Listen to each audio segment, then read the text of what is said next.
Welcome back to my tutorial. In this episode, we'll talk about how to do the face.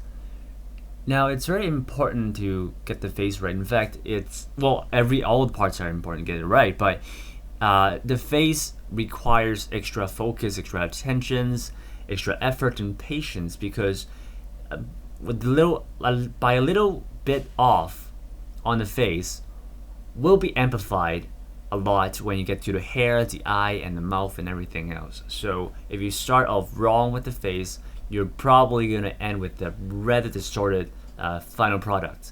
So the face is critical and it requires extra work. And in fact, I'm going to introduce you two methods of doing the face, but both of them are pretty hideous. Anyways, it's for the sake of it's really the best for everyone if they put extra effort into the face. So exactly what we're doing for the face, we have to make these 8 angles, these 8 directions and 8 angles of the face for it to turn up, down, left, right, and the 4 diagonal corners. And it is for Live2D 2.0, we don't need to do all 8 sides manually, because once we have the 4 sides nailed, you can use this synthesize corners tool to do the rest of those diagonal angles for you automatically. So we only need to do these 4 main directions basically. Now this sample that this project here I have shown you since a few weeks ago, it is coming back. I did it on a rush, so it wasn't really fine touch yet. But as you can see, if I turn to the corner here, it is. Or I can already see that it's kind of off. Now I can fix this manually.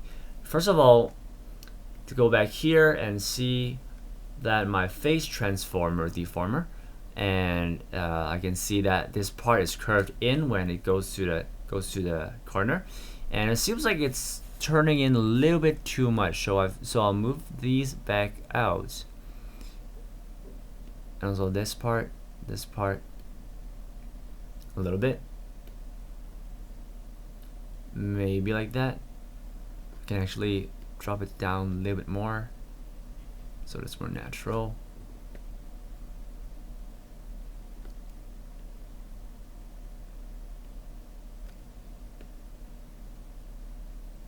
So as you can see, this is already a little bit better. Alright, maybe the eyes, I may have to work on the eyes a little bit more. Maybe the bangs are a bit off, but it was in a really quick rush, so everything should be fixed. But however, we shouldn't be thinking about learning how to patch your mistakes. We should be learning how to avoid the mistakes in the first place, and there are some extra steps that can be taken and some methods that would minimize those mistakes, so you wouldn't be spending too much time guessing around what is the exact right point to say that's the right spot. So let's start with let's give it an overview of what those are. So the 2 methods that I'm going to talk about, the first one is it's actually from the Live2D official samples. I've took a good look at their samples, and I figured out that they did a little bit of hideous extra parts on the face, and I've been wondering why, because I saw that they actually have 2 groups called the face. There's face 1 and there's face 2, and one has a deformer controlling the face texture like what I am doing right now. So as you can see, when you click the deformer, it's called face transformer, and you see green dots here in the parameters X and Y, and so you know these are probably active. So I've done changes as in these 9 dots here. However, if you go to the face texture, the green lights are off, meaning that I didn't do anything to any of these anchor points or polygons. I didn't do anything to them, no matter which angle I turned to. I didn't do any fixture. I didn't touch it at all. You look at this whole part here, the whole column of parameters, there's nothing. There's no green dot at all. So I don't have to touch any of these dots manually. I just need my deformer to work for me, and work those for me. So that's basically my method that I start with. But they don't stop there. The official Live2D does an extra step. After they had the deformer, determining, so they decided to work with the deformer and decide all those angles and say like, okay, well, this is right, and this is right, and okay, we got this down. Next, they're gonna have a separate group called phase 2, or called the real phase, where they import again the face texture. So they have this face texture selected to import it in, put it on top, and they do it all over again. However, this time they do it manually. So they have one layer of this this deformer. It's actually used as a guide image. They turn to this angle, they go to their new real face texture, and they move the dots manually to match the guide image that they just made with the deformer. But why did they do that? It's because deformer control, although convenient, easy, and quick, it's actually kind of it's not that refined. Because what it does, when you move one dot here, it moves a couple of dots with a certain formula or physics that Live2D engine tells it to move. So you move this dot, and a bunch of polygons follow this around. If I turn on the face, if you remember the point right here, as I turn to this parameter and this move over, these points follow this angle to move according to a certain physics, according to a certain rule. But that it's gonna have its refinement limited. So professionals do it this way. They have deformer easily do a rough estimation of what the final form should look like for each angle, and then manually they have it done all over again, dot by dot, on their hands. And that would promise a better result than having just the deformer. However, there's a condition, is that you, first of all, you're good with polygons. Secondly, you're good with 3D spatial, sort of like a motor skill, or you have this concept in your head of how 3D works, of how visual works in the 3D space. And you gotta be good at 3D and polygons before you do that, or else it's gonna give you extra work and it's not gonna look nice. So here, for my second method, and this is basically my method. Maybe there's someone out there also uses this, but since I'm more of a 2D based artist, and I'm assuming that some of you are also having the same case as me, you're better off doing it my way, which we will draw 2D reference guides and put them on top as a guide image, and use those instead of creating a deformer and sort of moving around. So we're gonna draw extra guide image, put them transparently on top of our model, and then we're gonna match the line. And that's my simple way of doing things. So we are going to get to another drawing lesson. Here's what we have to do. We need to imagine, we need to visualize the four directions of the face. How would it change the shape? What is the change of the angle? How many degree of changes is gonna make for each angle? And that's all we gotta do everything here to draw some guidelines for our Live2D modeling. So open your original character, your source file, and it doesn't matter if it's a flat image or a compiled one. Currently we're using a compiled one. This is flattened already, so there's no layers or whatnot. And first thing, I want you to turn down your opacity of the bottom layer.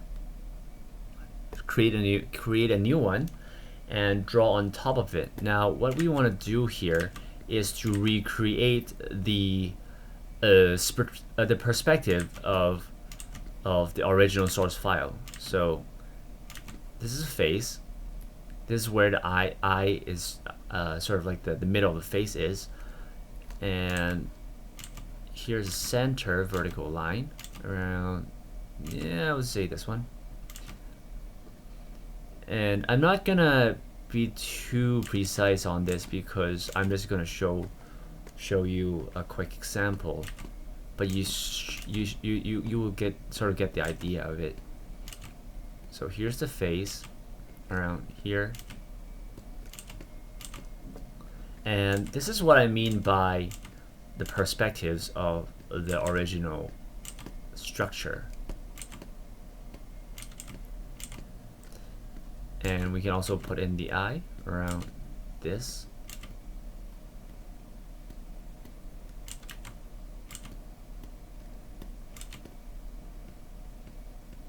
Here, the lower eyelids, and the iris. There you go. And now create a new layer and paint white all over the head part, and just leave the body at the bottom. Alright, so cover the whole hair and face. Get back to pen tool again, and as you can see, this is sort of the structure of the original face. Okay, so here we are, the character looking center straight at you.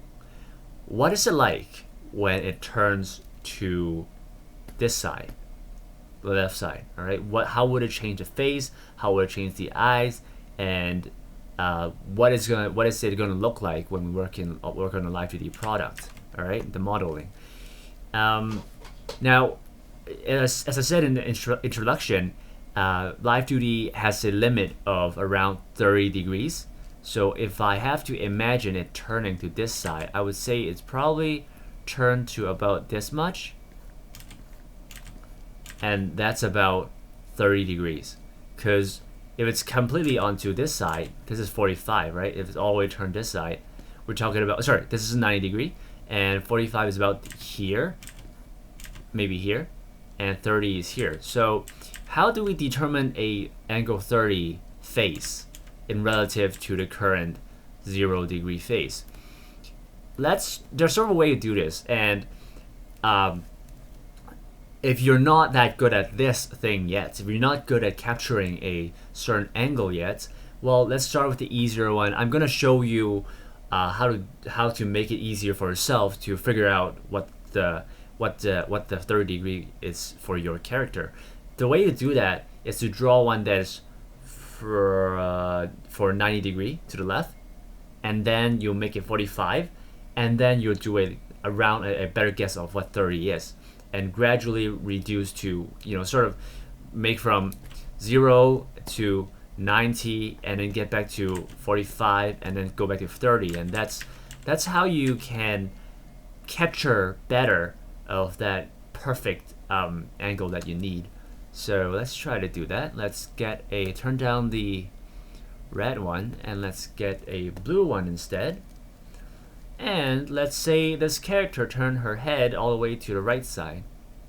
What would it look like? So you're guessing probably the eye stay the same as this level, maybe slightly tilted like that, and you'll see the nose around here, actually here,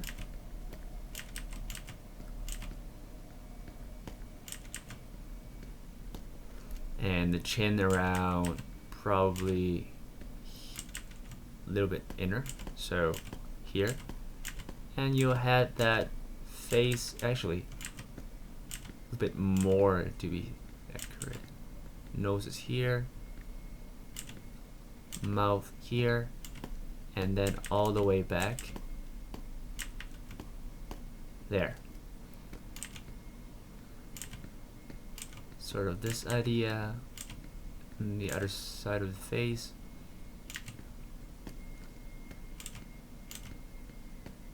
Okay, and here's the nose, tip of the nose, here's the mouth area, and all the way to the back of the head.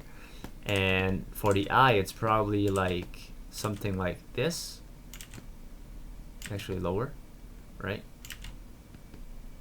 This angle.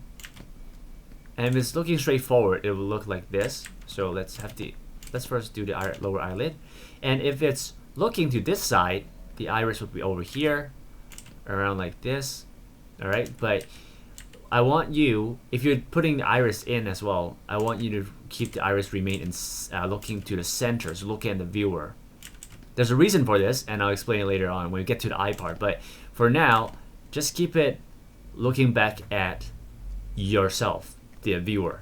All right, and we can imagine sort of the eyebrow is here, and the mouth is here, and then maybe the ears, like not showing that much because of the angle, and that maybe, and then we'll have the side bangs here, and maybe a little bit more, as I recall, this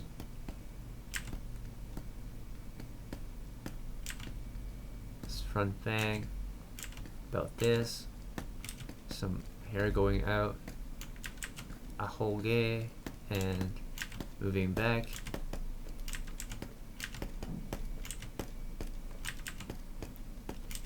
Probably lower.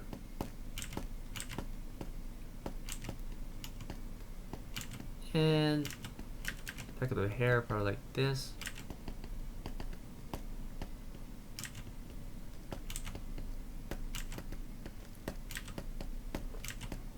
Get some messy hair around this area.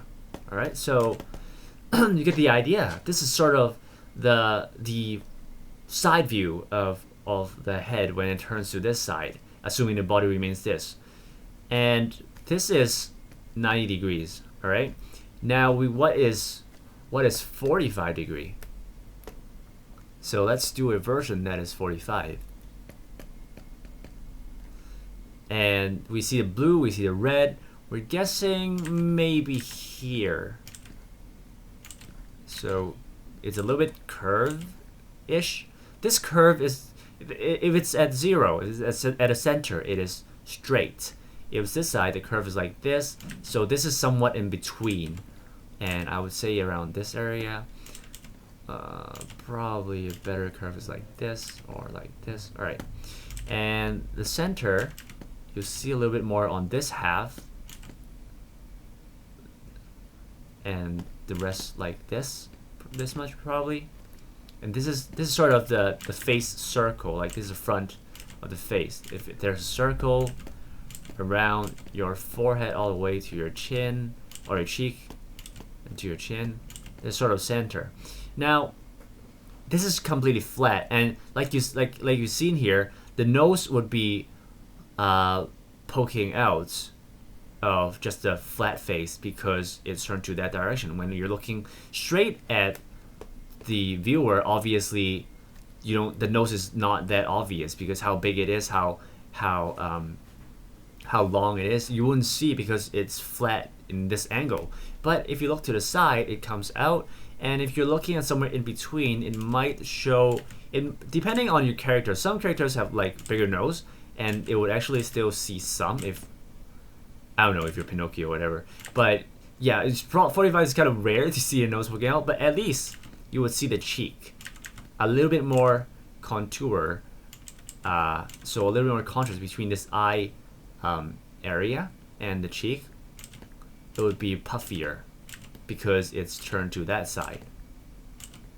Right, so we got this. The nose would probably be around here, maybe. But the character doesn't like the nose is not apparent on my drawing style, so I wouldn't draw it.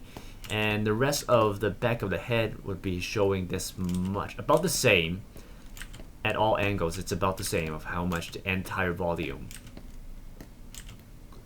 So maybe the hair around this area, and the hairline. This is the hairline.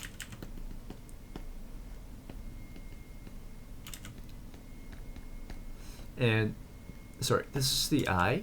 Probably this much. Actually, I might go a little bit. I might be wrong about this.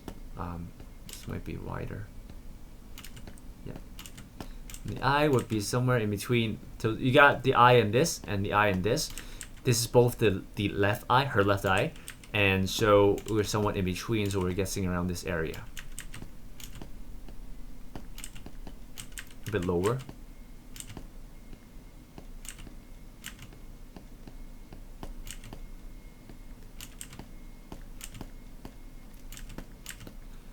And since it's towards, like, since it's this angle, this eye would be apparent, like it would look smaller, like narrower, the width of it, all right? The width of this eye would be shorter than this width. So we're guessing around this much. And that's about it. We can add a little bit of hair just to show. Actually, that's a bit too high. Yeah, probably this low.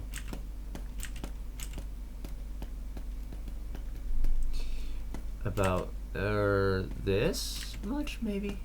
Yeah. And then the side bangs, or the side hair, this much. Side hair, this much. And the ears, probably around here. And what else do we need? Okay, the rest of the crazy hair. Whole gay here. Let's start to go crazy around this area.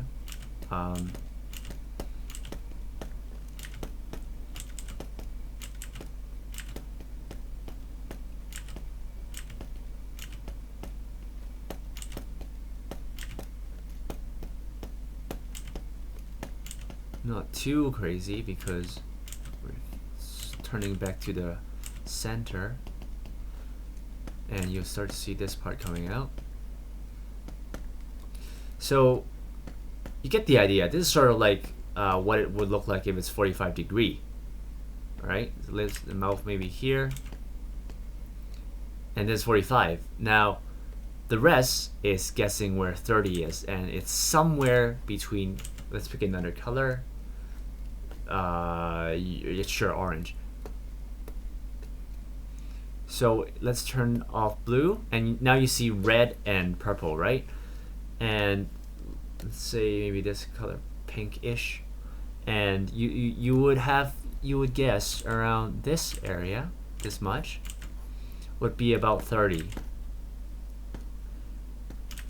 It doesn't look like a lot different from, like it's not that far from center, but why does it look that much different when you look at those official samples from our products? It's because the more details you have on the face, the stronger the spatial animation would look. So you know what I mean? If you only have the face without the eyes, with the hair, without the mouth, and 30 degree to the left doesn't look like it's a full 30 degree. It looks like something about 15. But as soon as you put the eyes on, the lips on, and the hair, it would look, whoa, that's a lot more than I expected. And it's sometimes you go overturning in Live2D. It's because you start off with the face with so little details, you went too much with the angle. And that's why it's better if we have a visual of what it's supposed to be as we turn the head. So we got this, probably around here.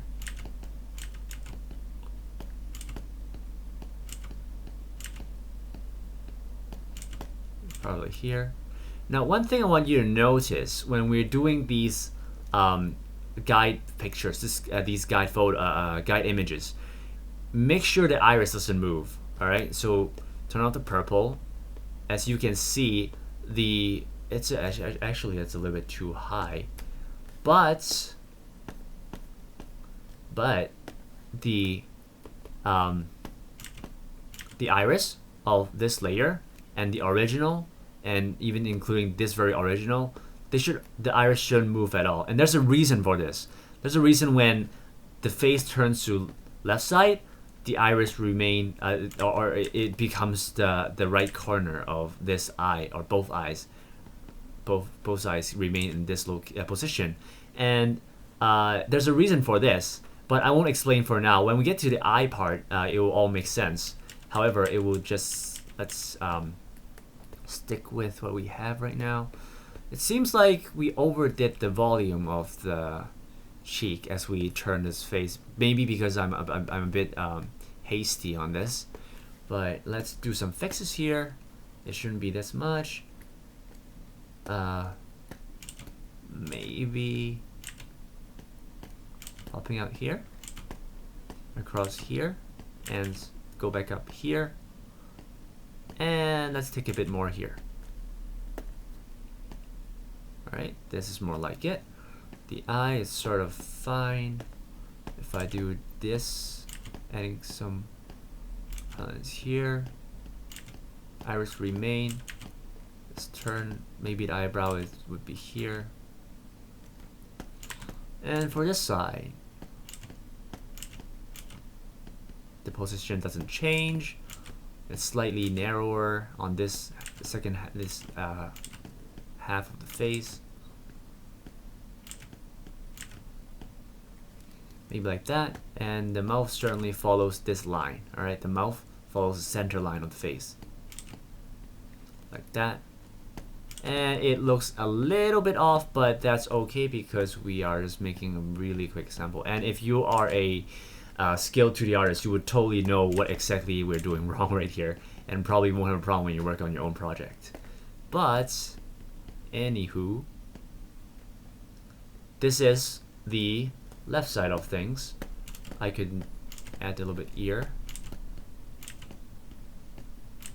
So the reason why this ear, when it turns to the left, this ear shows a bit more and this ear shows a bit less, because at first they aren't really pointing horizontally, flat horizontally. It's somewhat pointing at the far back, a little bit backwards, curvy, and that's why as it turns this way, it might show up a little bit more on this side, and of course a little bit less on this side. Alright, so we got the ears around this area. You know, you can add as much detail as you want. You can draw the whole thing if you really want to make it absolutely accurate and the easiest for you to do the modeling, but that's probably not going to become necessary. Alright, so a few line could help a lot already. Maybe like this. Actually, this is a little bit smaller, and this is a little bit more, and this would probably remain the same about. And of course, if I see there's any change fitting as I do the 3D modeling, then I could change that on the spot. It's just a reference. It's not like the absolute rule to do things. So let's have about this, and we also need the right side, but obviously we don't need to redo the whole thing. We can just copy and paste and then flip it over and probably move it a little bit more, and that's right. Maybe I'll do these changes, and the hair obviously, because it's not symmetrical to start with, so obviously the hair wouldn't be exactly like this. I will do some changes when we get there, but overall it is correct. I'm going to turn up the mask, and if you imagine this is body and this is the rest of the face, it would sort of work out as it should. It seems like a little bit tilted to an angle. I don't know if it's me or what. I could do a little bit of angle adjustment just to be safe. Alright, anyways, that's sort of the idea. If you got this is how you get the left and right guide image worked for you. And now we gotta do up and down. So up and down is gonna be a little bit trickier. We won't do a completely like 90-degree up, you know, the mouth here, and nose here and not seeing the eye at all. That's kind of pointless. We don't do it that like we won't do the 90 degree and 45 whatever. We're gonna go with our guts a little bit more than doing left and right. So let's start with the blue. Start with a new layer. Now let's see how can we do this. We can first curve out the horizontal line. And actually, let's start with this one because the center vertical line should remain the same because it's just moving up and down, so it should remain the same spot, right?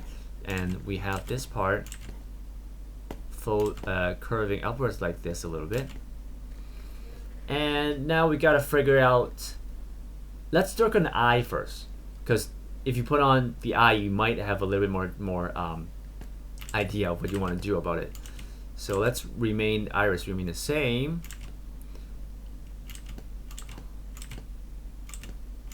The eyes tilt down like that. Actually, it's not really. Okay, let's draw a full circle.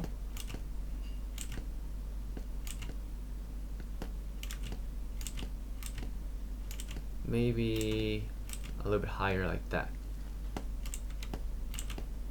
Guessing I'll come back to change it in a bit, but let's work on it first.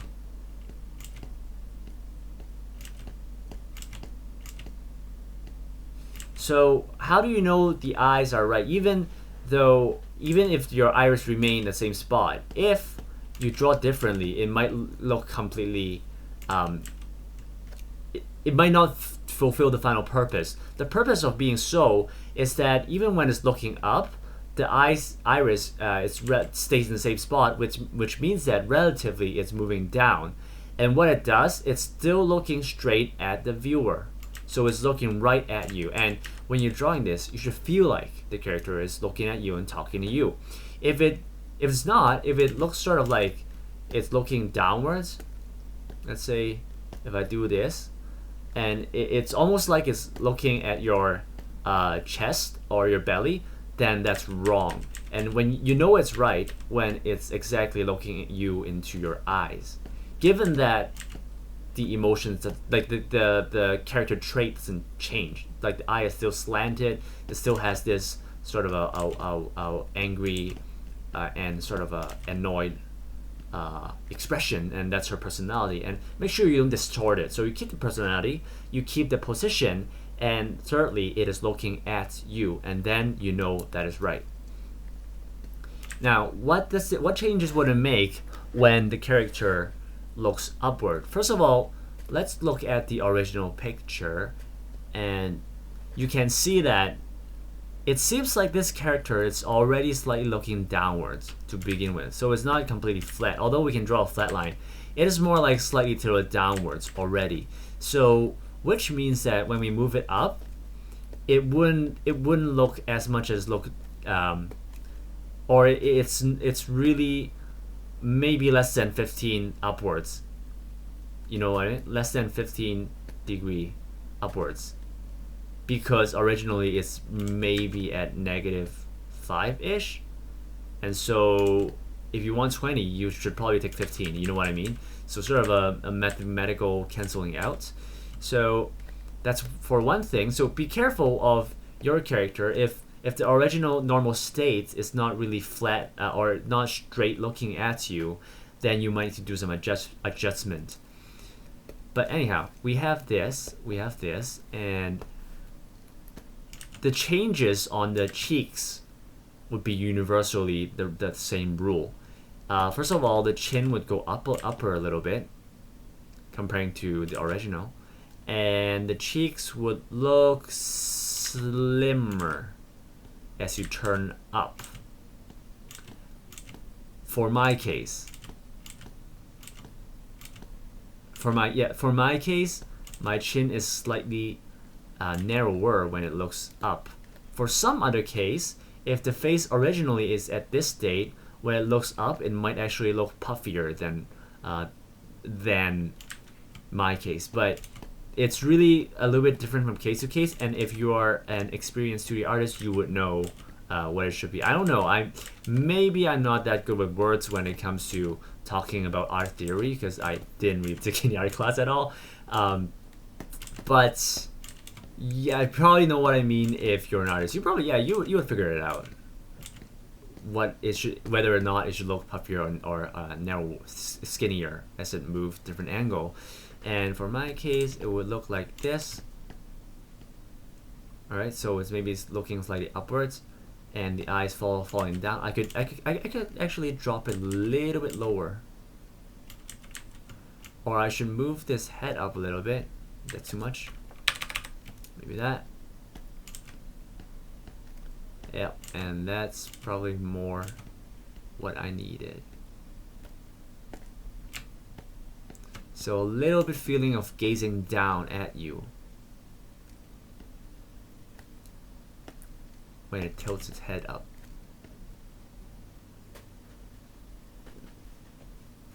So we got this. This is upper look, and now we do the lower look with the blue, and let's do this remain the same, sort of like this.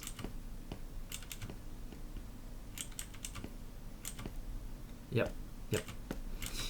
Now, since looking outwards looks narrower, now it looks puffier as it drops its head lower. Puffier as in maybe this much.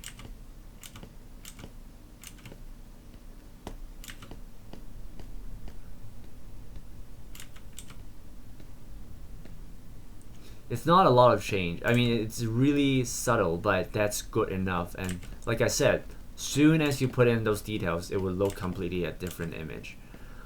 So let's do approximately like this, and the eyes would be a curvier. This is a little bit too low for the eyes, but or I might follow it. Okay, let's follow it then.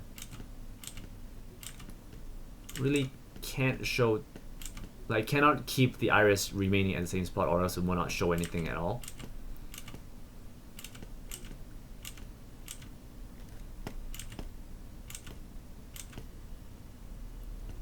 Like this.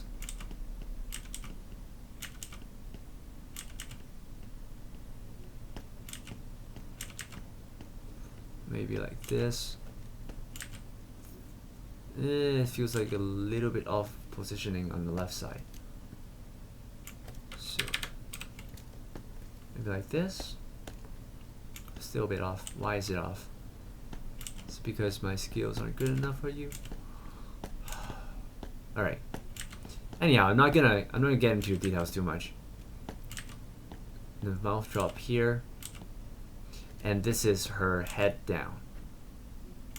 All right. So we got a lower one. We got lower head, raising the head, and then we got the left side, the right side, and you don't need the 45 and 90 degrees anymore. Those are just for helping you making the 30 degree. But if you got this one, you got this one, and you got these two, you are good to go. That's all the angles we need. Now, as you can guess, for the rest of the method is just saving. Oops. Let's take these all off. It's just saving these files into a PNG. So guide face, let's call them down.png, and then guide face up.png, and this is her right, this is her left side. Like I said before, the left and right, when you're doing a 2D modeling, always follow the characters left and right, but not your left and right. So we got all the files saved. Now we have to, yeah, let's start at Live2D.